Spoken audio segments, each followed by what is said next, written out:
She texted. LOL, his proposal was so cringe. Thank God I said no. To her group chat, forgetting I was still in it. I replied, dodged a bullet. Then I forwarded the screenshots to her mother who'd started planning our wedding behind the scenes. The chaos was immediate. I, 29 male, am sitting in my apartment right now, watching the absolute meltdown happening on my phone. My now ex-girlfriend Madison, 27, just learned a very expensive lesson about checking who's in your group chats before trashing them. We'd been together for 4 years. I thought we were solid. Sure, Madison could be a bit high maintenance. Always needed the newest iPhone, complained when we went to regular restaurants instead of the trendy spots her influencer friends posted about. But I loved her, or thought I did. Last Saturday, I proposed. Spent 3 months planning it, saved up $8,500 for a ring. Yeah, I know, but she'd literally shown me the exact one she wanted like 50 times. Took her to the botanical gardens where we had our first date, had her favorite flowers everywhere, got down on one knee by the fountain at sunset. She said yes, cried. Posted a million photos on Instagram with #she said yes and future Mrs. hashtags. Her mom, Diane, called me sobbing with joy. Everything seemed perfect. Then Wednesday happened. I'm in a group chat with Madison and her 3 best friends, Brittany, Jenna, and Kelsey. They added me like 2 years ago for planning surprise parties and stuff. Usually it's dead except for birthday planning. But Wednesday afternoon while I'm at work my phone starts blowing up. Madison, OMG girls, I have to tell you something. Spill. So you know how I said yes to the proposal, right? Duh. We saw The Rock? Gorgeous. Yeah, about that. I'm giving it back. What? I know, but honestly, the whole thing was so cringe. A public proposal? At the basic botanical gardens? Like what is this? 2005? My heart stopped. I literally had to sit down at my desk. But the ring is perfect. The ring is literally the only reason I said yes, lol. I was too embarrassed to say no in front of all those people. But seriously, he could have tried harder. Derek proposed to his GF on a yacht. Tyler took Amanda to Paris. And I get plants? Is it though? I've been dropping hints about the Four Seasons rooftop for months. He knows I wanted something that would go viral on TikTok. Instead, I got suburban mom vibes. Thank God I said no when he asked about setting a date yesterday. Wait, you already told him no? Not exactly. Told him I wanted a long engagement to savor being engaged, LMAO. I'll give the ring back after the holidays, need to milk the engagement gifts first. That's when I realized she forgot I was in this chat. I sat there for maybe 5 minutes, just staring at my phone. 4 years. 4 years of my life. I paid off her student loans, $23,000. Let her live in my apartment rent-free while she built her jewelry business. She sold maybe 3 bracelets on Etsy. And this is what she really thought. So I typed, dodged a bullet. Thanks for showing your true colors before I made the mistake of actually marrying you. The typing indicators started going crazy. Then stopped. Then started again. Gee, Ryan, I'm so sorry. That's not what I meant. I was just joking with the girls. Please don't take it seriously. Ryan, answer your phone. I screenshotted everything, the whole conversation. Then I did something that probably makes me petty, but I don't care. I forwarded all the screenshots to her mother, Diane. See, what Madison didn't know was that Diane had already put down deposits. The woman was so excited when we got engaged that she'd immediately started planning. She'd put $5,000 down on a venue, hired a wedding planner, even bought her mother of the dress outfit. She'd been texting me all week about cake flavors and flowers. I sent Diane everything with one message. Thought you should see this before you spend any more money on the wedding. I'm sorry. The chaos was instant. Update 1. Madison came home Wednesday night to find her stuff in boxes by the door. Yeah, we lived together in my apartment. Her name's not on the lease. She was hysterical. Full waterworks, snot bubble crying. Madison, baby please. It was just girl talk. I didn't mean any of it. Meet, you called our engagement cringe and said you were keeping the ring for gifts. Madison, I was trying to sound cool. You know how Brittany is. Brittany made you say you'd milk the engagement for presents? That's not. I didn't mean. Your mom called. She's devastated. Lost $5,000 in deposits. That's when Madison's face changed from sad to angry. You told my mother? Are you insane? She deserved to know before she spent more money on a fake wedding. It wasn't fake. I said yes. To avoid embarrassment. Your words. I'm not moving out. I have rights. You're a guest. 30 days notice, starting today. Be out by October 15th. She grabbed her phone and called her dad, Gordon. Put him on speaker, thinking it would intimidate me. Gordon. Ryan, what's this about kicking Madison out? Me. She admitted she only accepted my proposal for the ring and gifts. The wedding's off. Look, women say things they don't mean sometimes. I have screenshots, Gordon. Would you like to see what your daughter really thinks? Long pause. Madison, is this true? Daddy, he's overreacting. Did you or did you not say those things? It's complicated. Jesus Christ, Madison. Again? Again. Turns out this wasn't Madison's first rodeo. Gordon let slip that she'd pulled similar stunts with 2 previous boyfriends. One guy she'd strung along for a year because he had a boat. Another she'd dated solely because his dad owned a restaurant where she could eat free. Ryan, I'm sorry. Madison, get your things. You're coming home. Daddy, no. I'm not paying for another apartment while you play these games. Ryan, you'll get the ring back. Already have it? She left it on the nightstand Tuesday when she told me she wanted a long engagement. Madison's face went white. She'd been so confident I'd cave that she'd preemptively given back the ring, probably thinking I'd beg her to take it back. Update 2. The entitlement escalated fast. Thursday morning, I woke up to 73 Instagram notifications. Madison had posted a novel-length story about how I was emotionally abusive and controlling, said I'd isolated her from friends, monitored her messages, and kicked her out for having opinions. The comments were split. Her influencer friends were all, "Yes, queen, know your worth." But people who actually knew us were confused. My buddy Jake commented, "Didn't he just propose to you?" and got blocked immediately. Then came the financial demands. Madison texted me, from Brittany's phone since I'd blocked her, a list of things she wanted. $4,000 for emotional distress, her half of the furniture that I bought, 3 months of rent for a new place, $6,000, the engagement ring, since it was a gift, $2,000 for the jewelry business inventory she kept at my place. I responded with my own list. $23,000 for student loans I paid, $18,000 for 2 years of free rent, $3,500 for the vacation to Cabo I funded, $2,100 for the MacBook I bought for her business. Silence. Friday, Diane called. She was crying, but not for the reason I expected. Ryan, I'm so sorry. I'm mortified. It's not your fault. I raised her better than this, or thought I did. Did Gordon tell you about Christopher and Paul? He mentioned something. She did the same thing, took them for everything she could, then played victim when they left. We enabled it, always making excuses. Why are you telling me this? Because she's about to do something stupid and you should be prepared. What do you mean? She's been on the phone with her cousin who's a paralegal. They're planning something. Sure enough, Saturday morning I get served with papers. Madison was suing me for unlawful eviction and breach of verbal contract. She claimed we had an agreement that she could live there indefinitely in exchange for household management and that the engagement created a financial expectation. The number she was asking for? $50,000. $50,000. I laughed so hard the process server looked concerned. Update 3. My lawyer, who's also my cousin Tony, took one look at the lawsuit and said, "This is the dumbest thing I've seen this month, and I just had a client try to sue McDonald's for making them fat." We filed a countersuit immediately.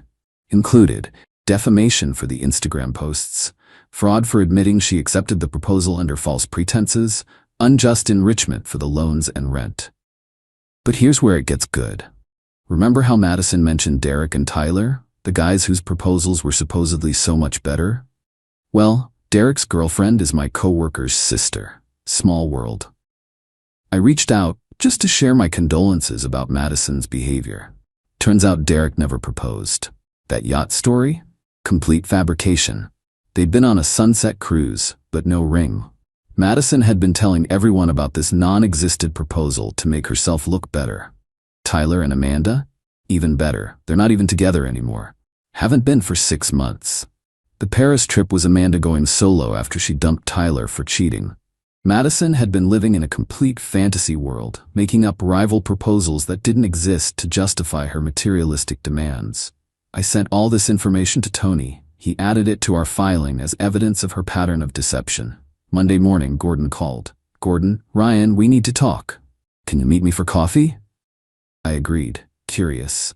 Gordon showed up looking exhausted. Apparently, Madison had been having daily meltdowns at home. She'd maxed out 2 credit cards buying stuff to rebuild her life. She'd been demanding they sue me, hire a PR firm to fix her image, and pay for a new apartment downtown. "Gordon, I'm cutting her off." "Me what?" "I've enabled this for too long. She's 27, not 17. Diane and I talked.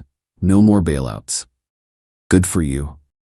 I have something else. It might help your case." He handed me a folder. Inside were screenshots from Madison's iCloud. She was on his family plan and forgot. Messages between her and Brittany from before the proposal. "I need him to propose with something worth at least $10K or I'm out. Once I get the ring, I'll have leverage. Goal is to stretch engagement for 2 years, save money living free. If he won't upgrade to a penthouse after wedding, I'll leave with half." She'd been planning to use me from the start. The I love yous, the talk about our future, all of it was calculated. Use this, end it. Maybe she'll finally learn. Update 4. Court happened yesterday. Madison showed up dressed like she was going to a funeral, trying to look sympathetic. Her paralegal cousin was representing her, and it was obvious within 5 minutes he was in way over his head. The judge reviewed everything. The text messages, the Instagram posts, the fake proposal stories, and then Gordon's evidence, the premeditated gold-digging messages. "Judge, Miss Fitzgerald, did you write these messages?" "Those were private?" "He had no right." "Did you write them?" "I was venting. Girl talk." "Yes or no?" "Yes." The judge then looked at the household management claim. "Can you provide evidence of this agreement? Written contract? Text discussing it? Anything?" "It was verbal," he promised. "Mr. Peterson, did you make this agreement?" "Me no, Your Honor. She moved in after her roommate kicked her out. It was supposed to be temporary. That was 2 years ago." The judge actually rubbed his temples. "Miss Fitzgerald, you admitted in writing that you accepted a proposal fraudulently, planned to exploit the plaintiff financially, and created false narratives about rival proposals. You then defamed him publicly and filed a frivolous lawsuit. Countersuit granted. You owe Mr. Peterson $15,000 in damages and legal fees. The eviction stands. Case dismissed." Madison lost it. "Madison, this is sexism. I'm being punished for being a woman." "Judge, you're being punished for being a con artist." "Bailiff?" They had to escort her out while she screamed about discrimination and her ruined life.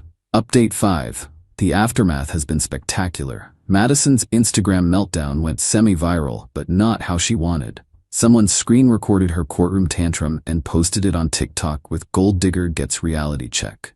1.8 million views. The comments are brutal. She really thought she did something. The entitlement is astronomical. That poor man dodged a missile. Brittany, Jenna, and Kelsey all unfollowed her after finding out she'd been lying about Derek and Tyler's proposals. Brittany actually reached out to apologize, said she had no idea Madison was that manipulative. The best part? Madison had to move back in with her parents, but not to their nice house. See, Gordon wasn't kidding about cutting her off. He gave her 2 options: get a job and pay rent, or move into the studio apartment above their garage that they'd been renting out. She chose the studio, thinking it would be temporary. It's been 3 weeks. She's applied to exactly 0 jobs because she's too traumatized to work, but somehow not too traumatized to post daily stories about surviving narcissistic abuse. Diane sent me a text yesterday. She's selling her designer bags to pay the court judgment. Reality is hitting hard. Thank you for not marrying her.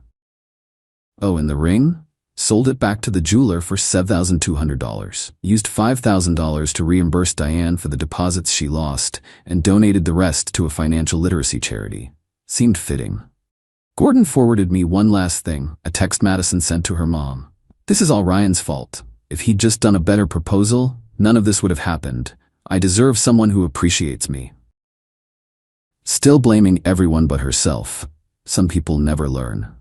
Final update. It's been 2 months since everything went down. Figured I'd give one last update since people keep asking. Madison's situation got worse before it got, well, it's still worse. After the TikTok went viral, someone found her Etsy jewelry business.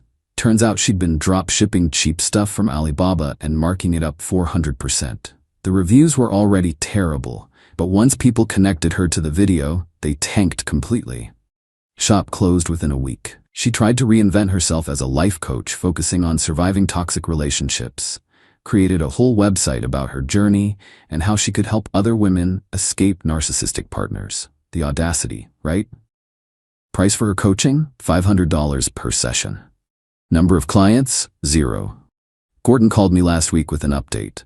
Madison had finally hit rock bottom. The court judgment was due, she couldn't pay, and her credit was destroyed. She'd applied for a job at 3 places. All rejected her after Googling her name. That TikTok video is the first thing that comes up. But here's the twist nobody saw coming. Paul, one of her exes that Gordon had mentioned, found the video and reached out to me. Then Christopher did too. We formed a group chat called Madison Survivors Club. Turns out she'd pulled the exact same stuff with both of them. Moved in quickly claiming emergency. Never paid rent. Demanded expensive gifts. Trash-talked them to friends while plotting to get more. Played victim when they left. Christopher still had texts from 2019 where she bragged about getting him to pay for her nose job before dumping him. Paul had screenshots of her selling gifts he'd given her while they were still together. We didn't do anything with this info. Just felt good knowing I wasn't alone or crazy. Last I heard from Diane, Madison had finally gotten a job at a call center.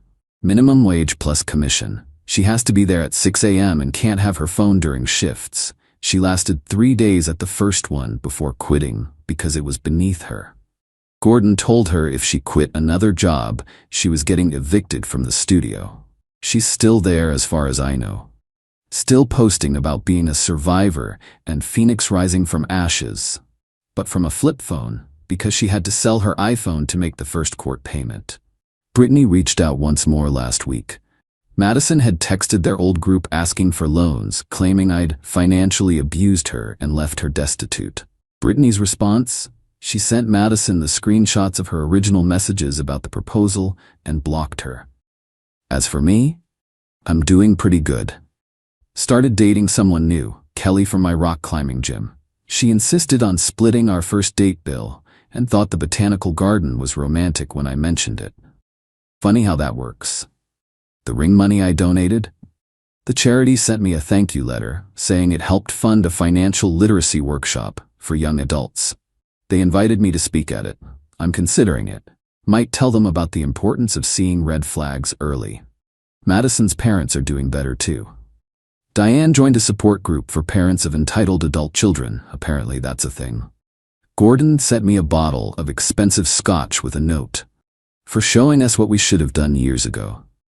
The studio apartment above their garage, Madison decorated it with vision boards about her comeback and empire. She posts motivational quotes daily about betting on yourself and knowing your worth. The irony is completely lost on her. Someone recently commented on one of her posts, "Weren't you the girl who got dumped for calling your proposal cringe?" She deleted it immediately and made her account private. But my favorite update? Remember that $15,000 judgment? She's paid $3,000 so far. $12,000 to go. At her current payment rate, she'll be done in about 4 years. The court adds interest monthly. Every payment hits my account with a memo line she has to fill out. The first one said, temporary setback. The most recent one just said rent money. Reality really does hit different when nobody's there to cushion the fall. Looking back, that group chat mistake was the best thing that could have happened. Saved me from a lifetime of being someone's meal ticket. Could have been discovering this after a wedding and kids. Instead, I got out with my dignity, my assets, and a story that apparently resonates with a lot of people. To everyone who messaged saying I was too harsh, she literally admitted to scamming me for years. To those who said I should have kept it private, she put me on blast first with lies.